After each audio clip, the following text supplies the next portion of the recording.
what I wanted Whitney to talk about was traditional education versus Common Core education, because I think it's important that we be able to compare the two side by side.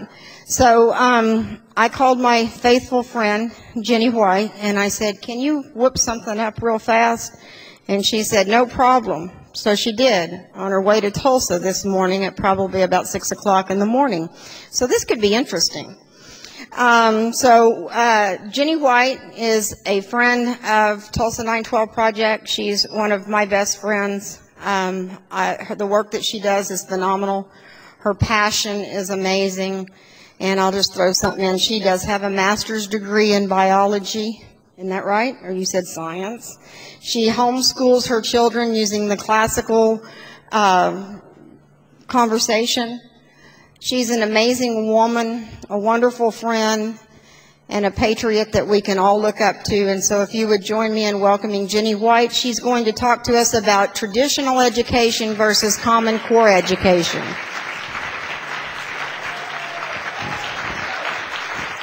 Thank you, guys, and thank you, Rhonda, so very much. I'm a little embarrassed. I usually hear lots of negative things from my kids, so it's weird to hear positive things, so I'm not sure how to take that. Oh.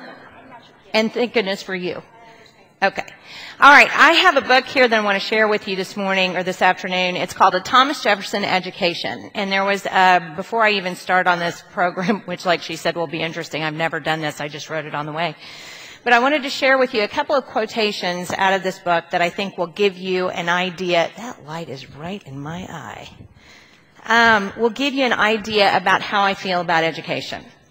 Think of a human pair teaching their child how to walk. There is, on the child's side, strong desire and latent powers. He has legs and means to use them. He walks and smiles. He totters and looks alarmed. He falls and cries. The parents smile throughout, showering advice, warnings, encouragement, and praise. The whole story, not only of teaching, but of man and of civilization, is wrapped up in this first academic performance. All the knowledge, skill, art, and science that we use and revere up to Einstein's formula about the stars is a mere repetition and extension of the initial feat of learning to walk. But this extension does not take place by itself.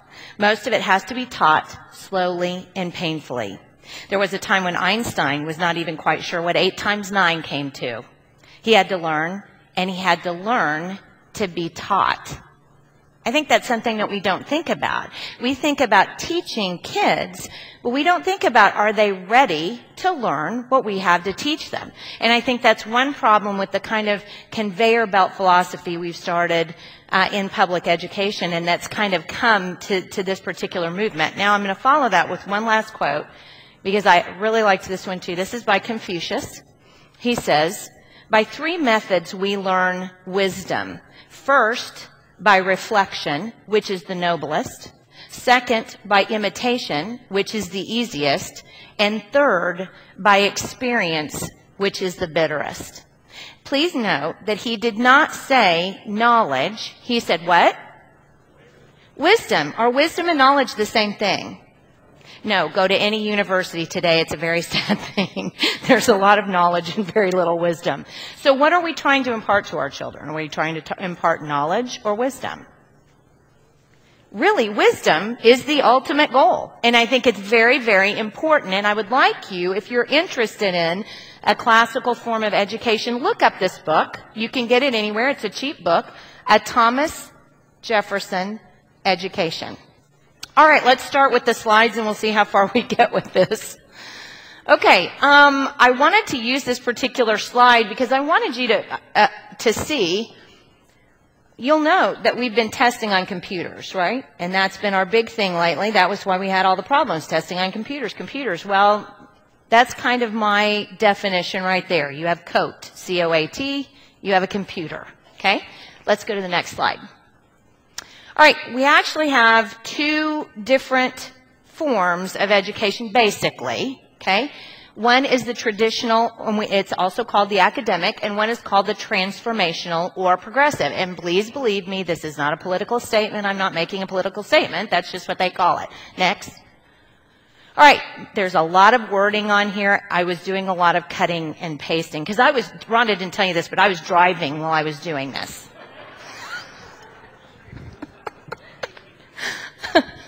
Julia says, because I text and drive.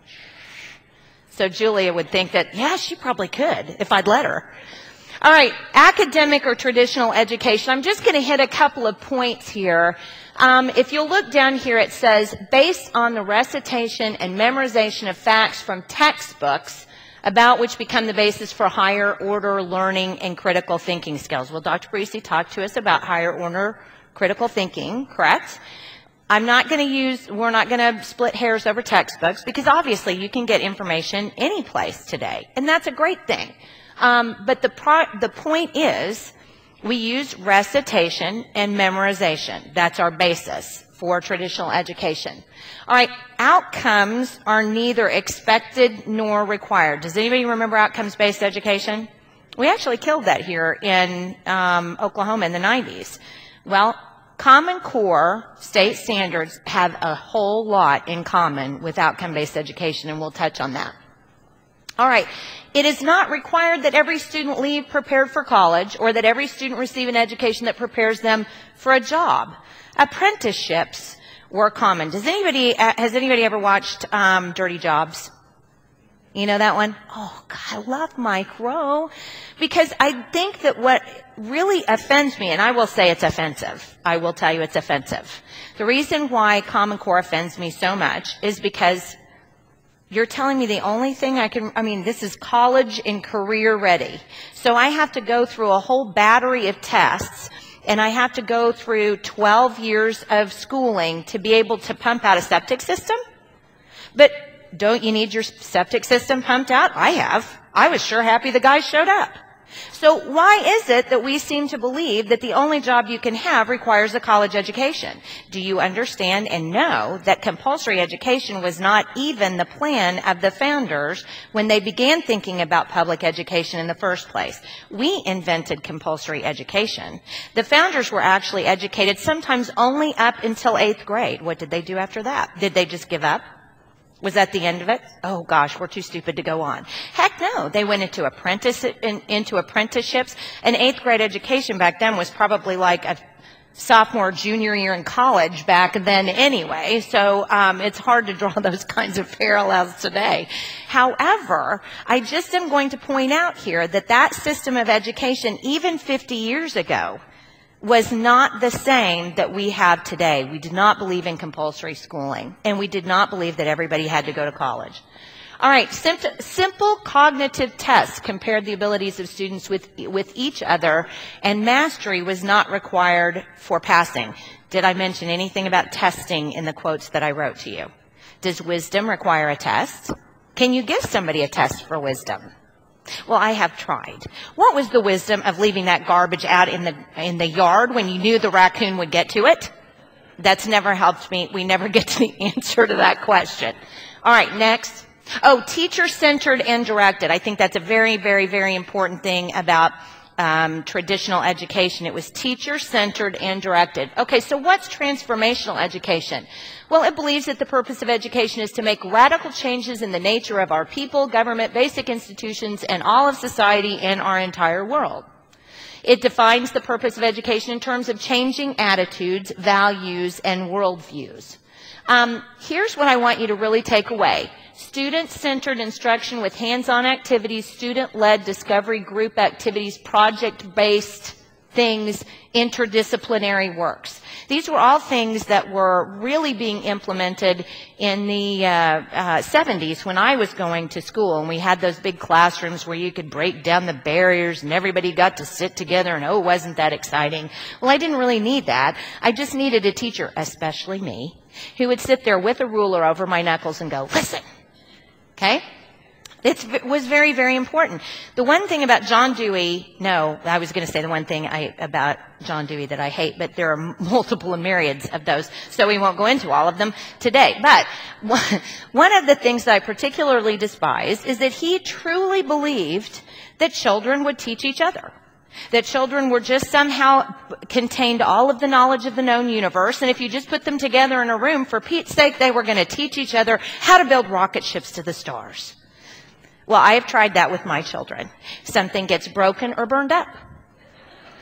And if your children are different, then God is good to you. That's not what happens with mine. I say, figure this out. Something gets broken or burned up. All right. There is a significant bit of attention paid to social development. I think that's something that's very concerning. If we were watching old Beaver Cleaver reruns, we really like those. And you noticed how psychology was really taking over at that point in time, and how psychology had become very important in the way we teach our schools and raise our kids. And really, that's not psychology wasn't mentioned in there either, right? We don't have to understand the psychology of our children to impart wisdom. All right. Students, like I said, they kind of direct their own education. All right, next slide. All right, now here's what I want you to get to, and I'm going to have to go quickly because Rhonda put me in a box. She can't put me in a box. I just have to speak however long I speak, but Rhonda put me in a box. So student learning centers around social life or related problems, issues, and challenges based on current events and future trends, not historical knowledge or facts. Do you remember Linda Murphy standing up here and talking about how we had global warming? And even Donna Anderson mentioned how we have global warming in Common Core today. Well, if that's not similar to what I just described, I'm not really sure what is. So I think when you see your kids come home or your grandkids come home, and this is what we're talking about, social things, socially related things, I think you need to stop and question what's going on. Next slide. All right. Outcomes are picked first, then the curricula, then the instruction, and then the teaching methodologies are aligned to move the child to the desired outcome. What is the outcome for Common Core? There are two. Career ready, college ready. Isn't that what they say all the time? They're college and career ready. They're college and career ready. Well, there's your outcome right there. You're either going to go to a workforce training, or you're going to go into the college. So that's our outcome. We've already picked that. I think it's important to remember when you think of the outcome where you want a student to be, that's where you're actually turning what they're thinking around to your level of thinking. So it really affects worldview, and that's very important. Okay, next one. All right, all students of all groups will reach the same minimum standards. Schools may not give up on unsuccessful students. Okay, well, that sounds kind of awful. You're like, well, I'm not going to just kick. I was a teacher for 10 years. I wasn't going to just kick a kid out the classroom because they couldn't get it. That's not what they're trying to say. What they're trying to say is all children are individuals. All children. I have a child who is 8 who sees, he's not dyslexic, he can read better than anybody in the house, but he sees all of his numbers backwards. It's called dyscalculus. So if you say 123, and you write it down, he'll say 321 every single time. That's just the way his brain works. Well, if he's in a classroom and he's expected to reach all the same minimum standards with everybody else, how do I fight that? I'm not going to put him in special education. So how do I do that? We have to begin observing and treating our children as individuals, because they're as individual as your home as they are at school, I guarantee you. Next. All right, performance standards and grading rubrics are not based on traditional knowledge and skills, but higher order thinking skills and problem solving, and sometimes even attitudes. Does that sound anything like our superintendent told you this morning? We're basing this all on critical thinking. Next time, I'd like you to say, well, isn't that odd? That kind of sounds a little bit like outcomes-based education, and see what happens. Basically, what you're talking about with outcome-based education is you can't process information logically, and you can't think about it critically if you don't have a basis. And where does that basis come from? We learned that early on. It comes from rote memorization, right? Remembering things and studying things. So we're not going to teach kids with a test, right? We have to actually force them to learn things. All right, next. All right. This is something that Dr. Barisi did touch on, and I do think it's important to tell you this, because those of you who are parents and grandparents need to understand this. Whole word language, the method of reading where you say, memorize that this says snake. Okay, there's an S and an A and an A and a K and an E, and you just memorize that when you put it together, it looks like this. Okay, that's basically whole word language, right? We had a lot of, and Dr. Barisi was correct, we have a lot of teachers' colleges who still do come out, spit out teachers who do whole word reading. Well, that's never been proven to work. I mean, there have been studies and studies and studies and studies, and that's never been proven to work. It has been, phonics is a proven method, along with a little bit of the whole word, because you need to be able to recognize what words look like, but basically how to sound them out. C can sound k or s, right? That's what we're learning. In Oklahoma, we actually passed a law, and I think it's been, did I put it up there, 2011, that mandates that all schools teach phonics. So if your kid is coming home, this happened to me in elementary school, by the way, the little 8-year-old comes home and he brings me a book. And I said, well, this is an interesting book. And I'm looking through it, and of course it has pictures of things with words underneath. I went, take that back right now. So I went and talked to his teacher, who was I loved her. She was just precious. And I went to her and I said, okay, this isn't going to work. This is, we can't do this here in Oklahoma. We need to not do whole word reading. So, and my ear must be really huge. I must have the biggest ears. I must be like Howdy Doody. Now I want to go, okay. So if your kid comes home with a book that has pictures in it and you're supposed to memorize that, I want you to immediately take that back to your child's classroom and say, here in Oklahoma we have a law that prevents this kind of reading. We read phonetically. Okay, next. All right, traditional math versus progressive math. I really want you to kind of dig in here. I have enough time to explain this to you. Please take notes if you must. If you would like to have this in paper, it's right out here on our table. And I really ask you, if you're interested in this, to pick these up and take them home. So what is traditional math? Well, it's emphasis on memorization of basic facts, like the multiplication tables and addition and subtraction. One correct answer. There's not 2 or 3. You don't get there in different ways. It's one answer is correct kind of a thing. Mathematics after elementary grades is tracked with different students covering different levels of material. So really, after elementary school, you had better have the kids on an independent track for mathematics if it's really going to work traditionally. All right? That means they may be ready for algebra as early as 7th grade. Who knows? It's just up to your kid. Mathematics is taught as its own discipline. This is so important.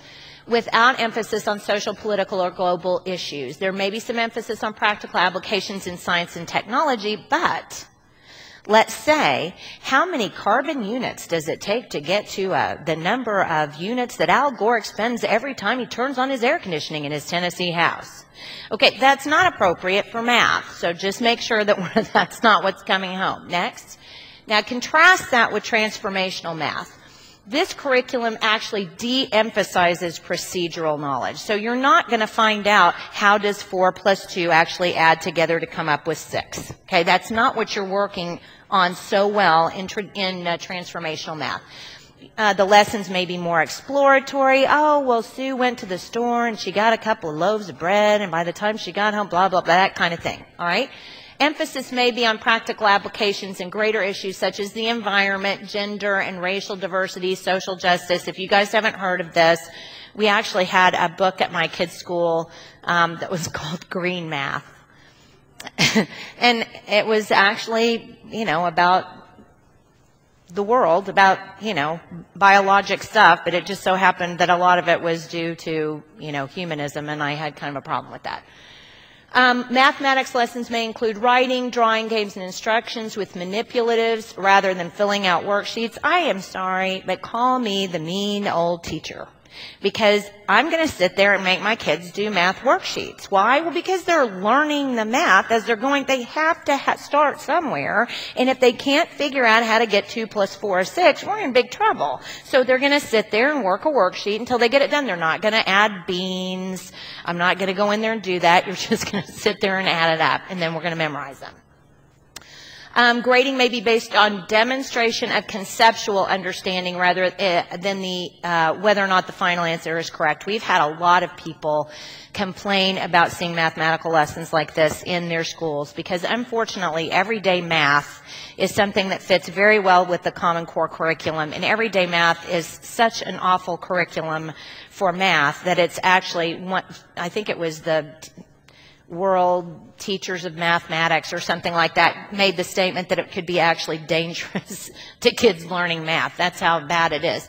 And unfortunately, that's kind of what everyday math literally does, is they give you more of a conceptual, well, if you did that and if you did that, what would happen? Well, it's not going to matter, because if I add 4 to 2, I'm going to get 6.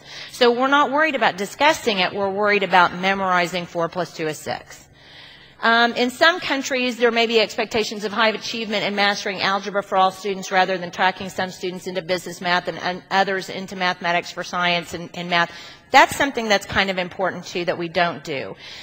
We just heard a lot about, there was somebody very knowledgeable on math in here earlier.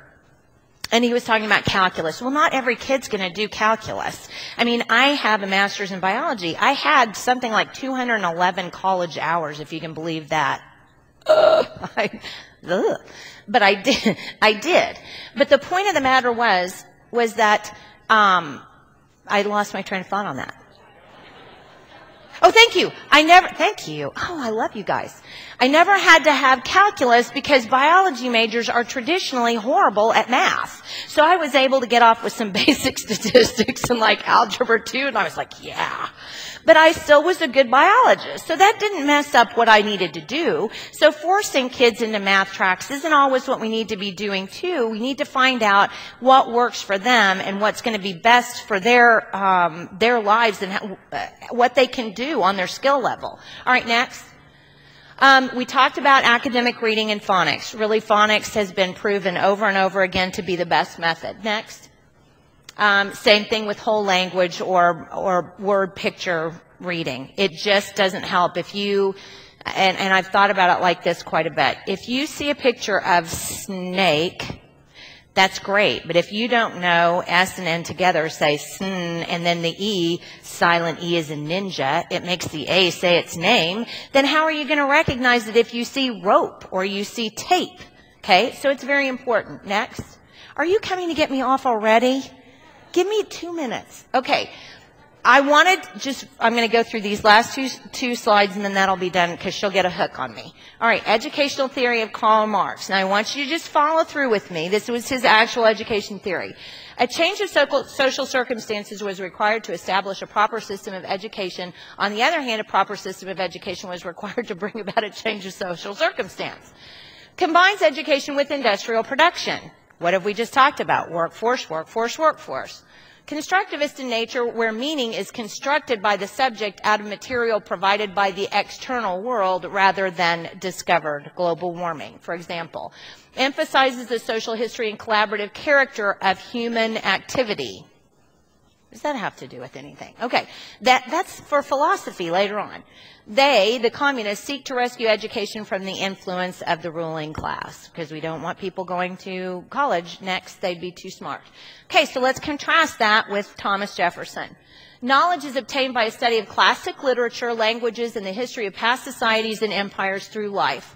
Literacy is most important for citizenship and successful self-government. If you can't read the Constitution, you don't know how to explain it to somebody else, let alone how it works for you.